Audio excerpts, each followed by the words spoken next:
Salut tout le monde, j'avais fait une première vidéo où je vous donnais quelques conseils pour le travail de commentaire de texte. Aujourd'hui on va voir quelques petits conseils pour l'oral de français, l'oral de bac. Alors dans cette vidéo je vous dirai pas comment réviser, quel est le contenu, savoir normalement vous l'avez vu avec votre professeur de français, d'accord, les différents textes à apprendre pour l'oral, les 4 points de grammaire à connaître, le roman que vous allez présenter. Ok, ça normalement c'est votre travail personnel. Moi, je vais plus vous donner des conseils, c'est-à-dire, j'ai déjà fait donc corriger plusieurs bacs, plusieurs épreuves à l'oral. J'ai pu remarquer des petites erreurs qui revenaient régulièrement. Et bien voilà, dans cette vidéo, je vous donne des conseils pour éviter ces petites erreurs. Ok? Alors déjà dans la préparation, je dirais, déjà apporter une montre. C'est tout bête, mais le nombre d'élèves qui sont pris par le temps, parce que finalement ils ne savent pas du tout s'ils sont à 5, 10, 15, 20 minutes de l'oral, apportez une montre, posez-la, vous n'avez pas le droit bien sûr à une montre connectée, un téléphone, etc. Donc une petite montre, mais déjà ça pourra vous aider à mieux gérer votre temps. Dans la préparation, donc les 30 minutes de préparation, je vous conseille de faire uniquement des petites phrases, mais les phrases plus pour l'introduction et la conclusion, d'accord, pour bien cibler ce que vous devez dire, mais je vous conseille surtout pour pour le plan, le commentaire donc linéaire, de faire un plan détaillé. D'accord? Vous n'avez pas le temps en 30 minutes de tout rédiger. Non, non, non. Faites un plan détaillé. Telle ligne, hop, il y a cette phrase. Comment on l'analyse, comment on l'interprète. Et ne relevez pas, ne recopiez pas les citations. Surlignez les citations. Relevez les lignes. D'accord? Voilà. Donc moi je vous conseille de surligner les citations. D'écrire la ligne dans votre plan détaillé, et comme ça vous retrouvez, vous avez deux copies, votre texte et votre fiche que vous avez préparée, et comme ça vous retrouvez très rapidement, au lieu de tout recopier, ça prend un temps monstre. Donc amenez des surligneurs, ça peut être toujours bien d'avoir plusieurs couleurs, après chacun travaille comme il souhaite, pour mettre en surveillance différents éléments ou différentes parties comme vous voulez, d'accord.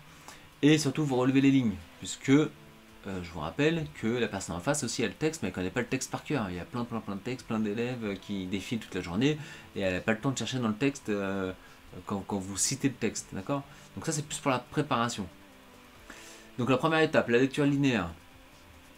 Alors, ça paraît tout bête, parce que vous allez me dire, oui, ça fait partie de la consigne, il faut lire le texte, mais je vous promets que par expérience, allez, je dirais, un élève sur trois oublie de lire le texte.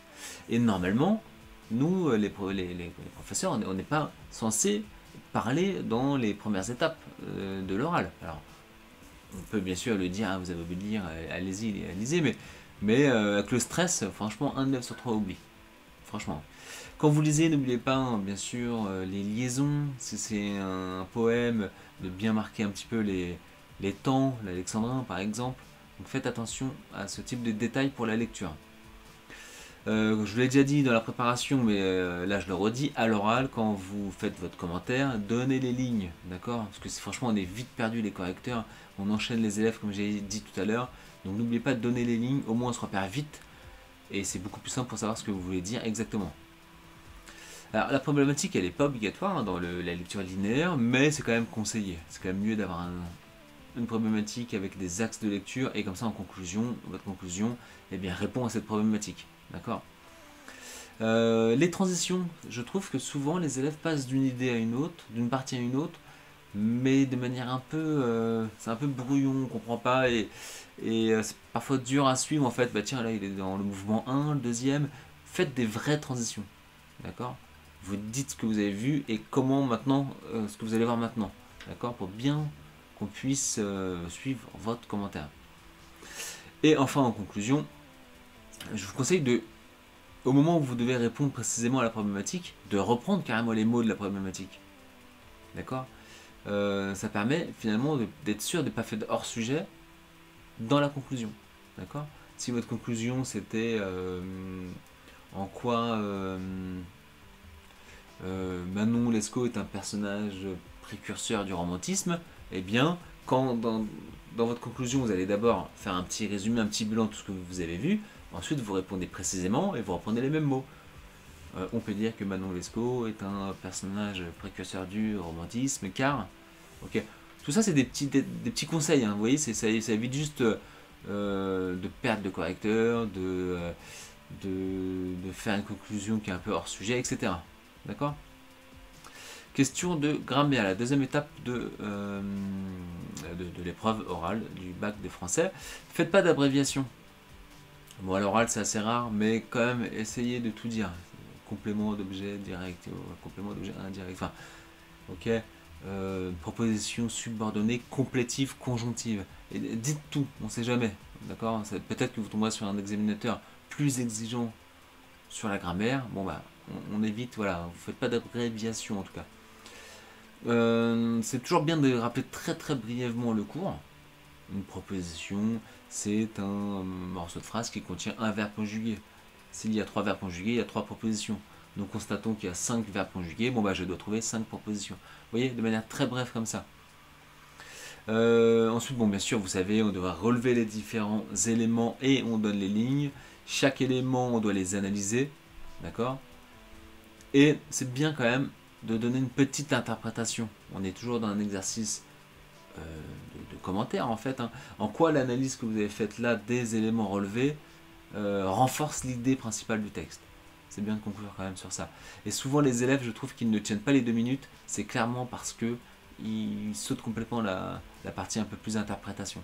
Donc ils font qu'1 minute, rapidement, hop, c'est balayé, c'est dommage. D'accord? Donc pas d'abréviation, rappeler très très brièvement le cours, relever les éléments, les analyser et faire une petite interprétation qui montre comment ça renforce l'idée générale du texte. Ensuite, la présentation de l'œuvre. Alors généralement, c'est plus une partie qui se passe plutôt bien, parce que c'est vous qui avez choisi votre œuvre, donc généralement ça se passe bien, mais je dirais que parfois il y a quand même des petits oublis. D'accord? Parfois, par exemple, on a des élèves qui ne disent pas en quoi cette œuvre fait partie du parcours associé. C'est dommage, donc n'oubliez pas. Okay. Cette œuvre en quoi fait partie de quel parcours associé que vous avez vu, vous en avez vu 4 cette année, et en quoi cette œuvre fait partie de ce parcours associé. Et limite le plus important, c'est n'oubliez pas d'expliquer pourquoi vous avez choisi cette œuvre. En tout, vous avez dû lire quoi, 8 romans à peu près cette année, dans les parcours associés en tout cas. Pourquoi celle-ci? Qu'est-ce qui vous a plu? Quel passage vous a plu? Enfin, il faut vraiment répondre à ça. Pourquoi cette œuvre? Et pas juste parce que c'était la première que vous avez vue au début d'année, et du coup, vous en souvenez bien, etc. D'accord? Et enfin, le petit entretien de fin. Alors, c'est vrai que c'est toujours bien, c'est un entretien, c'est un échange, donc essayez de regarder l'examinateur dans les yeux, de parler, de dialoguer avec lui, c'est toujours bien. Et soyez sûr de vous, soyez sûr de vos réponses. Mais si justement vous ne savez pas, au lieu d'inventer une réponse, et là on va voir que vous êtes hésitant, que vous regardez par terre, que vous ne savez pas, que vous bégayez, bah dites-le. Dites-le, ah bah là par contre je ne sais pas. D'accord? On préfère à ça que plutôt on voit quand un élève invente une réponse. Donc quand vous êtes sûr de vous, montrez que vous êtes sûr de vous, appuyez, justifiez, et quand vous ne savez pas, soyez honnête. Je pense que c'est mieux. Et l'examinateur pourra vous interroger sur tous les points que vous aurez abordés. Donc si vous abordez un point que vous ne maîtrisez pas du tout, en fait, vous tirez un peu une balle dans le pied, puisqu'il pourra vous poser toutes les questions possibles. D'accord? Si vous commencez à dire, tiens, telle œuvre fait partie du classicisme, vous connaissez que le mot classicisme, mais vous ne savez pas le siècle, les auteurs, en quoi ça consiste, etc., et ben, il pourra vous poser toutes les questions qu'il veut dessus, et du coup, bah, tant pis pour vous. D'accord?